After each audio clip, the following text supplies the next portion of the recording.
My name is Kwabena Chenchen. Many thanks for joining us here on News Today. The Progressive People's Party is demanding immediate public inquiry into President Mahama's acceptance of a Ford Expedition gift from a Burkinabe contractor who subsequently won lucrative government contracts. Now, this follows a report by John News' Manasseh Azuriawene. Government has admitted to receiving the gift but says it did not influence the award of the contracts. The Progressive People's Party, however, has been addressing a news conference on the subject in the capital Accra today, and among others, calling on the president to stand down as the NDC's presidential candidate for the November polls and subject himself to a public inquiry. Nialote Bruhamon is national chairman of the PPP. President Mahama and the fight against corruption has been weak. The direct involvement of our president in this deal has compromised his ability to lead the fight against corruption. The president has violated his own code of conduct for public officers and the 1992 Constitution, Article 284 of the 1992 Constitution states that, and I quote, "A public officer shall not put himself in a position where his personal interest conflicts or is likely to conflict with the performance of the function of his office." The president must take immediate steps to redeem his image and that of the country. We therefore demand the following from the president: an immediate apology to the good people of Ghana for bringing shame and embarrassment to our dear country. The publication of his assets declaration forms completed before and after he became a member of parliament, minister of state, vice president, and as president of the republic. Submit himself to a public inquiry to allow for a full public disclosure on the circumstances that led to the award of the two contracts and the giving of the gift therefrom. The president should admit his inability to lead the anti-corruption crusade and therefore refuse to contest the re-election on the ticket of the National Democratic Congress. The president must put a freeze on the award of contracts in this election year until a new administration takes over in January 2017. The Progressive People's Party is giving notice that an administration that justifies such gift-taking cannot be trusted to give clean contracts during an election year. So it will not accept any new contracts given by this administration when it assumes power in 2017. We believe these and many others will help redeem the massively dented image of the presidency, which has been infected in many cases of bribery and corruption. This really feeds into our clarion call for all public office holders, including the president, to declare publicly their assets when they are about to assume office and do same when they are leaving office. If these were done, it would have been easy to know what the president owned before he became vice president, and what he owns currently. We dare him to publicly declare all his assets. Commendation for Manasseh Azuri and others who have uncovered corruption. We commend Manasseh Azuri, Anas Amerial, Anas, Multimedia, and all who have joined the war against bribery, corruption, and other crimes against the state. We feel sorry for the people of Ghana who have suffered unjustifiably high levels of underdevelopment, poverty, and poor living conditions at the expense of corruption. Conclusion. The Ford vehicle saga calls for fresh and independent investigations into President Mahama's role in the abortive STX Korea deal. The foreign Burkinabe contractor must face independent investigation and should be banned from participating in all Ghana government contracts. We urge all contractors, Ghanaians or foreign, to take a cue from this and desist from giving so-called gifts to the president, ministers of state, and other government officials. We reiterate our position on the crusade against corruption and call for the national support for, as a matter of urgency, the need to separate the Attorney General's Department from the Ministry of Justice and separate Parliament from the executive arm of government. Distinguished ladies and gentlemen, thank you for your attention. Thank you. More on this on our news and news analysis program, The Pulse, which airs at 3 p.m. later today. But let's still stay with this very issue. And head of the Political Science Department at the University of Ghana, Dr. Bosman Asare, is calling on President Mahama to openly apologize to the people of Ghana for accepting a $100,000 Ford Explorer gift given to him by Burkinabe contractor Jibril Kanazoe. His call follows a revelation by the Roads and Highways Minister Inusa Fuseni on Joe FM that the Burkinabe contractor had pulled out of an 82 million Ghana cedi contract to construct a 28-kilometer road after the story by Manasseh Azuri Awene. Dr. Asare argues that the scandal to a large extent damages the image of the president as well as his office. I was completely taken aback when I heard that someone has successfully been able to give a gift to the president, because I know when someone occupies the position of the president, this is the highest office in this particular country. So Ghanaians expect a certain level of, a high level of morality, a certain level of administrative commitment, a certain level of professionalism. So I have always been of the view that it's very, very inappropriate for someone who is a certain president of our country to receive a gift of that particular level. We know that when presidents are moving around and they get to place, they are given smokes, they are given this kente cloths, etc. But to the extent that someone has been given a contract by the government of Ghana and the person gave a gift to the president, personally to the president, I think it's completely inappropriate. On the basis of the Constitution, is it possible for any organization, any individual, any Ghanaian to say, we want to go forward and impeach the president? And how does that happen? I think on the basis of the Constitution provides grounds that there are certain things when leaders do, they can be removed from office. That one is clearly established. But one of the things we have to understand in Ghana is that the nature of the system we are practicing, the political system we have in this country, some people can take the initiative. The court is always there to listen to people, whether you are rich, you are poor, you belong to a party, or you don't belong to a party. But the question is, will this thing be able to fly? And when we talk about impeachment, impeachment generally falls within the domain of the legislature.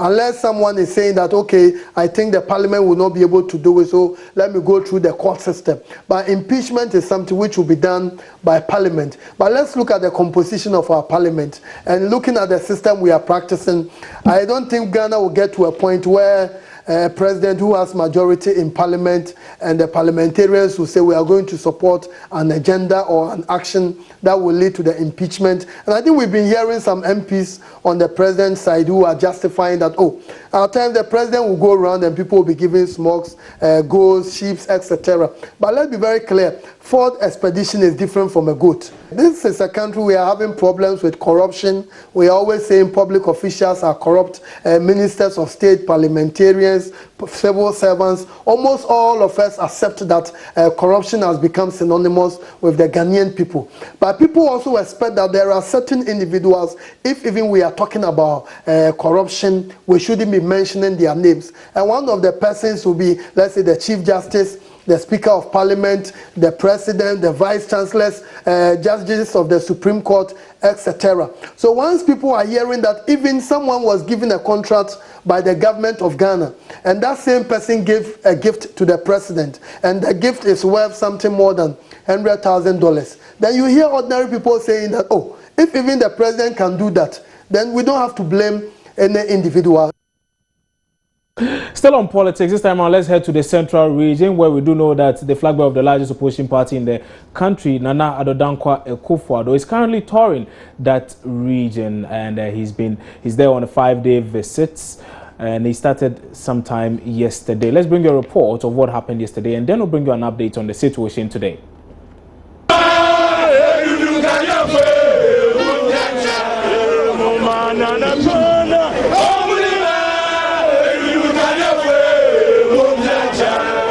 Addressing the people of Aguna Kwenyako, Asafo, Swedro and some Gumua towns in the first leg of his campaign tour, Nana Akufo-Addo called on the people of the central region to help decide the fate of Ghana by making him the president.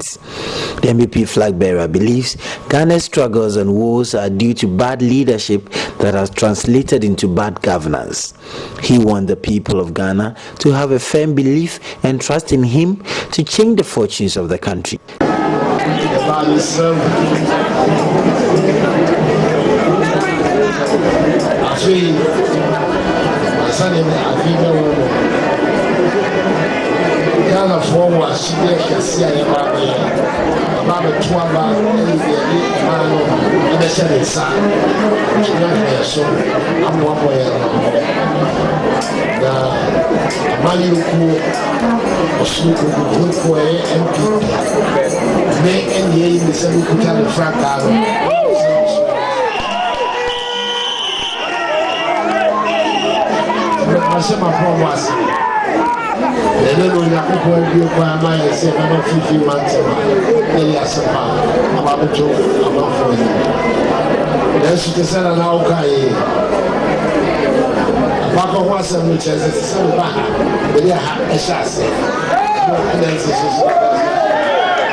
And that was a report by Richard Kojonyako, who is currently with the NPP flag bearer Nana Addo Akufo-Addo on that very tour. Let's get more from him now, and he's joining me on phone with those details.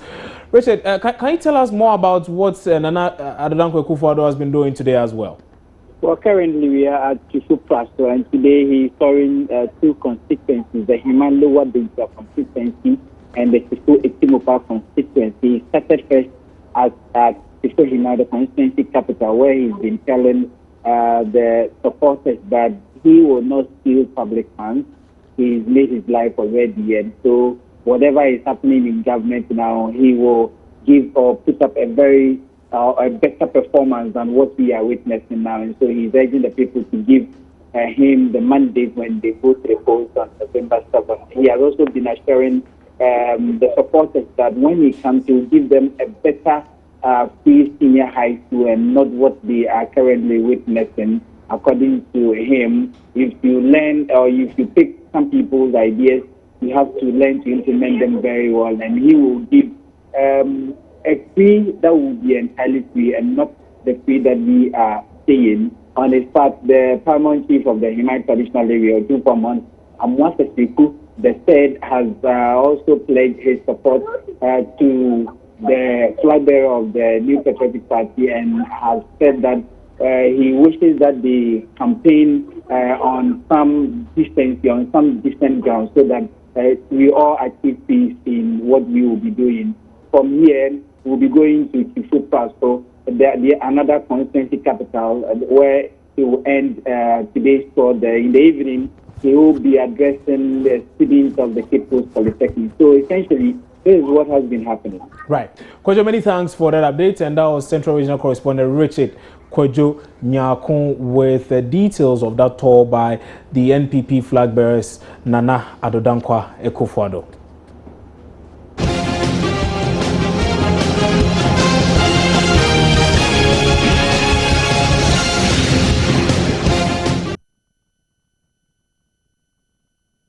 You're watching News Today here on your Joy News channel on Multi TV. We're taking a break. When we come back, we'll bring you some more stories. Don't go away.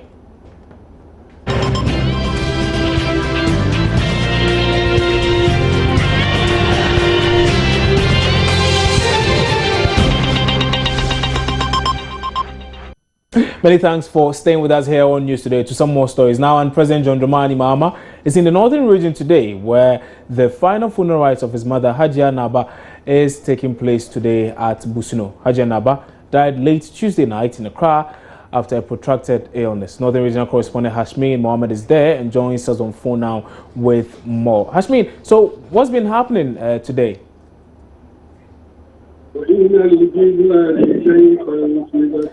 Hashmin, if you can hear me, I'm asking what has been happening today at the funeral of Hajia Naba, mother of President John Dramani Mahama. Well, the body of Hajia Abiba Naba arrived a while ago from Accra in a military helicopter. It has right now they have dispatched the body to the chief of Busuni for some prayers before she will be buried after the Juma prayers. But what I have gathered so far is that after the Juma prayers, there will be a special congregation known as Salat Janaza. It is a special prayer prayed on the body of a deceased practicing Muslim before she will be laid to rest. Any idea the caliber of persons who are there? Do we know what else is supposed to happen afterwards? Well, there are a lot of ministers of state and other government dignitaries here in Busunu. They have been pouring in their numbers. Busunu is witnessing visitors who they have never seen for some time now. Have you seen the president himself, and what is his mood? The president himself has not arrived yet, but what we understand is that he will be coming anytime soon from Tamale. Right. Hashmin, many thanks for that update. And that's our Northern Regional Correspondent Hashmin Mohammed, who is currently in Busno in that region where the final funeral rites of Hajia Naba are currently being held. And indeed, Hajia Naba is mother of President of the country, John Dramani Mahama. But away from that now, we can head to Parliament, where a proposed clause to make services of mobile money illegal until backed by law is up for debate under the Banks and Specialized Deposit-Taking Institutions Bill 2015, which is currently at the consideration stage. Parliamentary correspondent Elton Bobby joins us on the line now with some more on this late addition to the bill for consideration. So, Elton, good afternoon. Many thanks for joining us. I mean, why the need for this last-minute change? Well, it is accepted within the rules of Parliament. Okay. But unfortunately, the reason why this has become an interesting area is that it was not part of the bill that was submitted to Parliament by the Finance Minister for consideration. The consideration of this particular bill started last month, but a member is giving room within the rules of Parliament to propose an amendment to the original bill, and then the proposed amendment will be debated by members of Parliament, and then they will come to a decision as to whether to accept it to be part of the bill or not. What they are considering is a specialized banking and deposit-taking bill Now, what the Member of Parliament for New Government South, Dr. Marcus Weber, has done is to propose an amendment to the bill submitted by government. And he's asking that because we are dealing with specialized deposit-taking institutions under the Banking Act, they should consider the mobile money services, which has become a concern for money in the last few days. His proposal is that the minister shall make regulation within 30 days of the coming into force of this act, that's the specialized deposit-taking bill, for the purposes of regulating e-money business, e-money users, and offering protection to e-money users and holders, among others. And it's further proposing that until the regulation is duly passed by Parliament, no institutions are engaged in the businesses of e-money. Now, this is standing in the name of the Member of Parliament, Dr. Marcus Weber. But what it means is that it was never considered at the committee level. So the plenary, that's Parliament as a whole, will have to now debate this proposed amendment to the bill.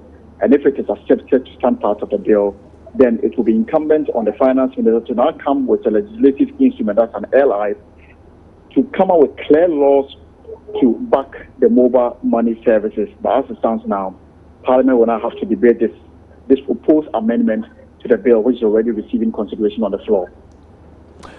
Many thanks for that update. Parliamentary correspondent Elton Brobe with those details there. But away from that, let's head to the Ashanti Regional Capital, Kumasi, where 3 persons, including the final year JHS pupils sitting the ongoing basic education certificate examinations, have reportedly perished in a fire incident this morning. The fire is said to have started around 1 a.m. on the veranda of a 3-bedroom apartment behind the Santasi post office. Here's an eyewitness account. It was a fire outbreak at Santasi this dawn. Actually, I stay near the house. I heard the information around 3 there about that I went there, but those people stayed very near. They heard it around 1:16. There is a town called Santasi on Kumasi Obwati Road. On the road, there is a nice post office beside the road at Santasi town. Just behind the post office, that was where this house is located. And there are 2 ladies called Sister Kut and Teresa. They are the Awati Fere. They've been doing this work for a long, and they stay in this house. That is where they prepare. Fortunately, Sister Teresa has gotten married and he has moved to the other side of the house. That is where she sleeps. And Teresa too has been blessed by putting up a building at Kubokwidi. So when they prepare everything at Santasi, they leave to their house and sleep for the next morning. But it rained heavily and it took a long hours yesterday night. So and Sister Kut couldn't go to a normal place. So she has to sleep at where they prepare the Awati product with 2 other ladies. And it was around 1:15 when people heard that there is a fire in the house. They got to know there is a fire because there was a gas cylinder in the building and it exploded. That was got the attention of the people at Santasi, and they got to the side, and that was when I was also called. We tried calling fire service, but it took us about 1 hour before the fire service got to the scene, and they helped to quench the fire. That was when we decided to check whether there's a human being or somebody in the room. That's when we found out that 6 people and 2 other ladies are all bent. And the most sorrowful part of the story is there is a lady called Pia Lydia. She's a candidate from DHS that she might finish her BEC today. She also involved with this accident. And 1 other lady called Abna. So as for today, we did not hear a good news at all. And it's very nice, a sad story for fantastic people and the family of Sister Kut and so. So as things stand now, we understand the security apparatus has been there. They have conveyed the bodies of these 3 persons away from the site. What have they been saying about this fire? I mean, is it that they suspect arson or they believe it was just an accident? Well, my brother, you cannot say, although they prepare food in that place, but as at that time, there was no cooking, and this house we are talking about, there is a room and a veranda. They prepare everything in the veranda, then they sleep like it's like a timber in a hole. And the fire started for a timber. So when they got to know there was a fire, I think they could not do anything, and they are all ladies in the room. They had no any other avenue that they could not escape from anywhere. But you can't say what actually caused the fire. And that was Kwabnado. He is an eyewitness to that very unfortunate incident at Santasi earlier this morning. But let's get more now on this very same story from correspondent Asensu Mensah, who joins us now on phone with those details. Asensu, good afternoon. Many thanks for joining us. Now, do we know, for instance, what the message or the report from the police or fire service personnel has been, particularly concerning this very incident? Thank you very much. The police, I haven't got any information from them, but the regional commander of the fire service, Mr. Chemical, has spoken. I spoke to him at the scene. He actually said that they haven't come up with a cause or a conclusion on what actually brought up the whole house that actually took the three life. But he said that they are still doing their investigation. Then they will come up with the findings and then they will do the press. But I spoke with some eyewitnesses, and also I spoke with one lady who used to sell rice with the victim. You know, the victim is a watching seller at Starting, so she has people who actually work for her. So the lady, one waiter, she said they have been robbed for a couple of months ago, and this was actually the fourth time that a certain thing has happened. Then the first one, he actually broke into their apartment. Then they took their rice and some of their stuff and their money. So after they take the pictures, they set fire into the kitchen. And so most of the time they just wake up and then fight the fire. So this time around, what actually I heard from I was that the woman brought new stuff or new goods to the house, like rice and oil and other stuff. So the two actually, people are supposed to actually go into the room or the house of the victim. After they took the victim, they set fire, they set the whole. Let me give you a picture of how the victim's house is. The victim is the one who seller, and then she actually has a kitchen. The kitchen is attached to her one-bedroom apartment. So before you enter the victim's bedroom, you have to go to the kitchen. So the fire actually started from the kitchen and then entered into the bedroom. So they were trapped in the bedroom, and all of them actually died at the scene. And there were three females, one Apostle Ajibi, she's 53 years, and Abela, she's 21 years. Abela is like a helper to her, but actually killed the apartment with the seller. And also one daughter, Lydia, she's 17 years, she's writing the PhD, and then she is actually the victim of this. Right. Happened at okay. Asensu Mensah, many thanks for your time on News Today this afternoon. And that was my colleague with sister station Ishira FM in the Ashanti Regional Capital, Kumasi, Asensu Mensah, who joined us via phone with some details on that very unfortunate incident at Patasi in the Ashanti region. You're watching News Today here on your Joy News channel on Multi TV. We're taking a break. When we come back, John Kujamako joins us with business. Stay with us.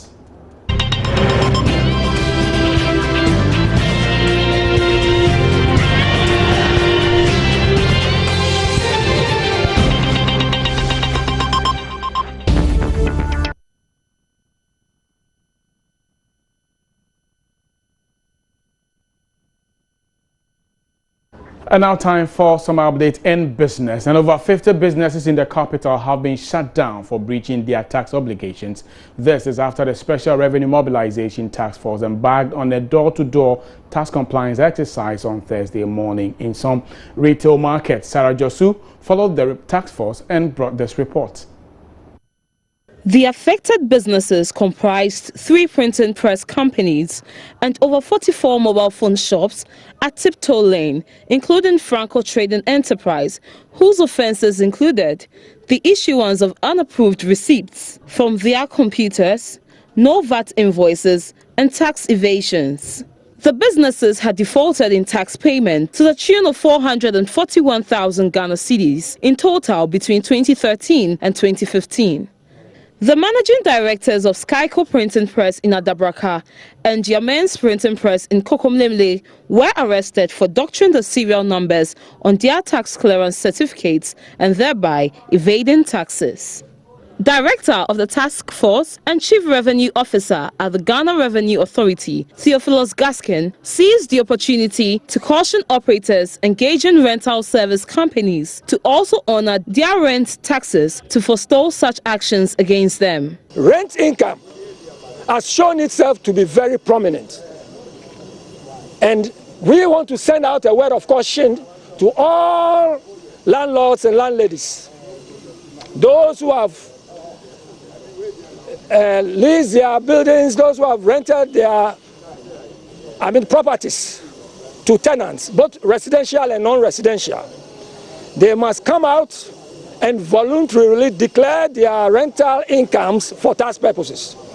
So far, the task force has been able to collect within 7 weeks of rent tax campaign 4.279 million Ghana cedis. 4.279 million Ghana cedis. This had been collected within a period of 7 weeks. The exercise is still continuing, and we are sure that rent income will now become a dominant tax type in the shortest possible time. The exercise forms part of the initiatives by the Ghana Revenue Authority to get tax defaulting businesses to honor their obligation to the benefit of the economy. The affected companies would have to establish their tax positions and pay the differences as well as the penalty required before they can resume work. For Joy Business, Sarah Josu. And still staying on revenue losses from the country's exports are now expected to be minimized following the introduction of new monitoring system for processing documentation at the ports. The audited system to deploy on the 1st of July was launched at the Forum for Export and other stakeholders in the export sector on the initiative. Sheila Tamakulu was there and filed this report. The new system is developed by the electronic service providers at the country's ports, GCNet, in collaboration with the Bank of Ghana. It involves automation of export documentation whilst ensuring better coordination among government agencies at the ports. The product development manager of GCNet, Carl Saki, tells Joy Business the system will track export proceeds to ensure that foreign exchange earned from exports are repatriated to Ghana. The system that we've launched today, basically we're showcasing to exporters and stakeholders, is basically to replace the manual way of doing exports and remittances. Now, what this is going to enable the central bank and government to be able to do is to be able to, at the click of a button, now the system is actually automated, and so if I'm exporting, I need to state the bank that is going to receive the proceeds of my, so after 90 days, 30 days, whichever period, and the bank will have to confirm. So immediately the bank doesn't confirm, the system automatically alerts the central bank that I have exported goods worth $1 million, gold worth $1 million for whatever amount. The proceeds have not come in, and the central bank is going to be able to follow up on it. Now, secondly, what it's also going to do is to prevent you from doing exports. And so if you don't repatriate, the proceeds are not repatriated, you can't do subsequent exports and you'll be held liable. And so basically it's just trying to mobilize the forex reserves of the country, monies that will go out, or we sell goods and services are exported, and the monies don't come in. The monies are going to come in. It's going to help government be able to do its planning, to be able to improve revenue mobilization. The Bank of Ghana is also hopeful the system will help address the depreciating Ghana cedi by blocking leakages in foreign exchange from export proceeds. Some stakeholders also hailed the initiative as timely for their respective operations. This is something that we've been waiting for so long, right? Because most of our competitors are Indians. They come into the system and they use the swapping type of currency. Let me give you cedi, dollar in Dubai, you give me cedi here. And they compete in the field with us. You understand? So at the end of the day, it becomes very uncomfortable for us. So we are very happy it is coming, honestly. We are asking the dealing banks, I'm talking of the banks who are the customer, who have the exporters as their customers, to receive the exports in foreign currency and then deal with the exporters themselves. So it's a way of giving forex to the commercial banks. The system, to be implemented from July 1st, will apply to both traditional and non-traditional exports. It gives meaning to a notice issued by the central bank on May 30th this year on the amendments to requirements for surrender and repatriation of export receipts.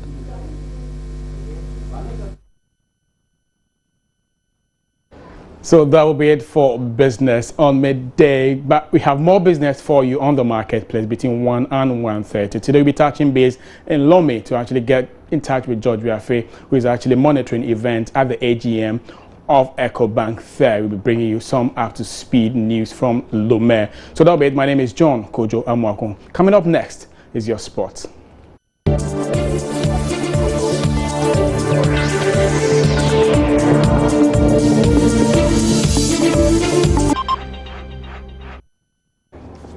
And that's a wrap up on News Today this afternoon on your Joy News channel on Multi TV. My name is Kwabna Chenchehinibuating. There's more news when you visit www.myjoyonline.com. The marketplace comes up next with John Kojo Amwakon. Many thanks for your company. Have a great weekend.